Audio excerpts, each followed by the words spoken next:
Nesse vídeo, então, a gente vai falar um pouco sobre como o SUS surgiu. No vídeo anterior, você deve ter assistido, a gente falou um pouquinho, bem resumidamente mesmo, sobre como que as coisas eram antes do SUS, né? Que o acesso à saúde era basicamente para quem tinha carteira assinada, né? Então estava muito ligado com a Previdência Social, e quem não tinha carteira assinada acabava tendo que usar Santas Casas de Misericórdia e postão, né, de município. Então aqui a gente vai contar como foi aquela história, né? No ano, por exemplo, de 1985, quando as coisas começaram a andar, começaram-se as discussões a ficar um pouco mais com uma forma que depois seria, né, daria origem ao SUS. E aí a gente estava numa época, para a gente contextualizar um pouco, uma época que foi antes da Constituição Federal. Tá? Então, existiam muitas discussões sobre o que ia entrar na Constituição, o que não ia entrar. E aí, houve então a gente falou um pouco sobre a reforma, né? Foi feita uma comissão nacional para ajudar nessa reforma sanitária que estava sendo realizada. E aí, dando origem, né, ao SUS, a gente tem a Constituição Federal. E aí eu vou ler para vocês aqui o artigo 196 da Constituição Federal, você tem ela aí na tua apostila também, né, para poder consultar. Isso aqui é bem importante. Então, aqui na Constituição, artigo 196. A saúde é um direito de todos e é um dever do Estado, garantido mediante políticas sociais e econômicas que visem a redução do risco de doença. Então aqui já é um pouco diferente, porque anteriormente a gente não falava de redução do risco de doença, a gente falava de atender as pessoas naquela emergência que elas estavam e mandar elas embora, e não se preocupava tanto no porquê elas estavam ficando doentes, né? Então aqui a gente já começa a ter uma mudança na forma de pensar na saúde e na doença, tá? Então, mediante redução do risco de doença e de outros agravos. Depois a gente vai falar sobre isso, que não são só doenças, tem algumas outras situações também que precisam ser evitadas, né? E também garantido através do acesso universal. Então, se é universal, não é para alguns, não é só para quem tem carteira assinada, é para todo mundo, né? Então, garantido através do acesso universal e igualitário. Então, todas as pessoas têm que ter acesso às ações e serviços para a sua... E aí nós temos 3 palavras que são super importantes, a gente vai falar sobre isso muito nesse curso, né? Promoção, a proteção e a recuperação da saúde. Então, são 3 pilares assim super importantes quando a gente fala do SUS. O SUS trabalha sempre com relação a isso. Para promover então isso, para que a gente consiga fazer isso que parece um sonho, né? A gente sair daquele modelo que era super excludente, que era só para algumas pessoas que tinham carteira assinada, e vir para um lugar onde a gente vai dar acesso a mais de 200 milhões de pessoas, né? Acesso a não só a tratamento, mas também a prevenção de doenças, né? A reabilitação quando elas acabaram ficando doentes. Então isso é super interessante. E aí a gente continua falando um pouco sobre a Constituição Federal. A Constituição, então, no artigo 198, ela vai trazer para nós o seguinte, né?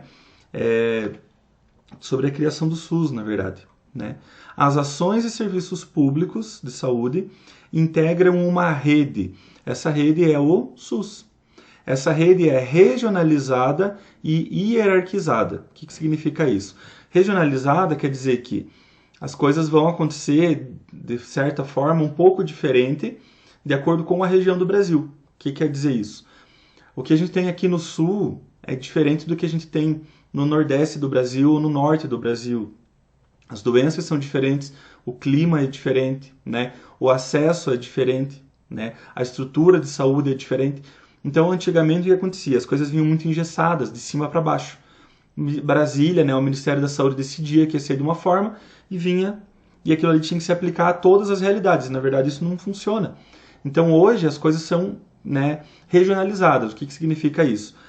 As coisas são de acordo com a região. Então, se uma determinada região precisa mais de uma coisa, essa região vai ter mais essa uma coisa que ela precisa. Se a região não precisa daquilo, aquilo não vai ser tão ofertado. Então, isso é uma situação bem interessante que o SUS trouxe, né, junto com outros fatores que a gente vai falar na sequência aí. E hierarquizada, quer dizer, existe uma direção no nível federal, né, o Ministério da Saúde, existe a coordenação estadual, existe a coordenação municipal, as coisas seguem uma sequência, mas não é só o Ministério da Saúde que decide, né? Então, existe o que eles chamam hoje de tripartite, né? Que é o governo federal, o governo estadual e o municipal. As três esferas de governo, vamos dizer assim, precisam conversar e ver o que é melhor para aquela determinada região. Então, esses serviços públicos, essa rede de serviços, ela é organizada de acordo com diretrizes, tá? Aqui nós vamos falar de 3 diretrizes, que é a descentralização, que é justamente isso que eu disse para vocês, né? Quando a gente começa a tomar decisões com base nas condições e nas características daquela região, não uma decisão que valha para o Brasil todo, porque o Brasil é muito diferente. Né? Então, a gente tem lugares onde tem neve, a gente tem lugares onde é praticamente um deserto, a gente tem floresta úmida, a gente tem lugares onde só é acessível por rio, a gente tem lugares onde tem uma malha ferroviária boa, a gente tem lugares onde tem uma boa estrutura terrestre, né? Então de rodovias e tudo mais para se deslocar. Então tudo é muito diferente no Brasil. A gente não pode imaginar que uma decisão tomada lá para Brasília vai se adequar perfeitamente a todas as realidades, porque na verdade isso não acontece. Tá? E além disso, uma outra coisa bem importante que a Constituição trouxe, né, com a criação do SUS, é a participação da comunidade. Então a gente vai falar disso na próxima aula um pouco mais. Vocês vão ver que a comunidade, as pessoas, né, os usuários do SUS, eles devem participar, isso é obrigatório, eles precisam participar, né, na tomada de decisões, na avaliação dos resultados, né, sugerindo coisas novas, e isso então está garantido através da Constituição Federal. Tá? E essas 3 diretrizes, né, então, a descentralização, o atendimento integral, né, dando prioridade para aquelas ações que são preventivas. Né? O que significa isso? É muito mais fácil você evitar uma doença do que depois você tratar todas as sequelas que aquela doença vai causar. Incapacidade, morte até. Então, as 3 diretrizes que a gente está trazendo aqui são essas. Né? A descentralização, o atendimento integral, então o paciente, a pessoa vai ser atendida na integralidade, tudo aquilo que ela precisa, o SUS deve ser capaz de oferecer para ela, dando prioridade para aquilo que é preventivo, aquilo que vai ser possível evitar de no futuro, daqui 5, 10, 15 anos, a pessoa ter um agravamento. E também a participação da comunidade. Essas 3 diretrizes, elas são a base do SUS. Tá? Todo quanto é política pública que surge, né, relacionada com o SUS, ela vai ter que levar em consideração essas três diretrizes, que são bem, bem importantes mesmo. E aí, para detalhar como que o SUS ia funcionar, né, a gente tem a Constituição que fala o que é o SUS e tem esses artigos que a gente trouxe, mas aí foi criado, naquele ano, então, de 1990, foram criadas 2 leis que são 2 leis bem importantes. Né? A gente tem a 8080 e a gente tem a 8142, né? A 8.142. Essas 2 leis são muito importantes. Se você, eventualmente, vai fazer um concurso público na área de saúde, é importante saber o básico, assim, para que cada uma das leis funciona. Né? Então, a gente tem a Lei 8080 e ela detalha como que o SUS funciona. Né? Então, ela traz algumas orientações com relação à descentralização, né? Como que vai acontecer a promoção, como que vai acontecer a recuperação da saúde. Tá? Tudo isso vai estar na Lei 8080, que fala bastante sobre o atendimento integral à população.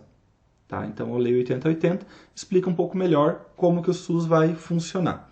E aí a gente tem a 8142, que é uma lei que foi criada também no ano de 1990, no final do ano, e ela fala de 2 coisas basicamente. Ela fala sobre a participação da comunidade, como que essa participação vai acontecer. Então, ela cria as conferências de saúde e os conselhos de saúde, né? E aí a gente vai falar sobre isso numa aula específica. A gente tem Conselho Municipal de Saúde, Conselho Estadual de Saúde e tem o Conselho Nacional de Saúde também, né, no nível federal. A gente vai falar sobre isso numa aula à parte, porque é bem importante, mas a Lei 8142, ela cria, então ela dá, a lei diz como vai funcionar a participação da comunidade, que é um dos pilares do SUS, e ela também fala uma coisa que acabou que a Lei 8080 não falou, que era como que ia ser transferido o dinheiro, como que ia funcionar o financiamento das ações do SUS. Tá? Então isso aqui, como eu falei, é bem importante. Se você vai fazer um concurso público, você precisa provavelmente decorar, pelo menos minimamente, isso sobre essas 2 leis, porque elas são bastante cobradas, tá bom? Se você não vai fazer um concurso público, é importante saber, Não precisa saber bem certinho o número da lei, mas saber que existem essas leis que falam sobre como as coisas funcionam no SUS, tá bom? Eu te encontro na próxima aula.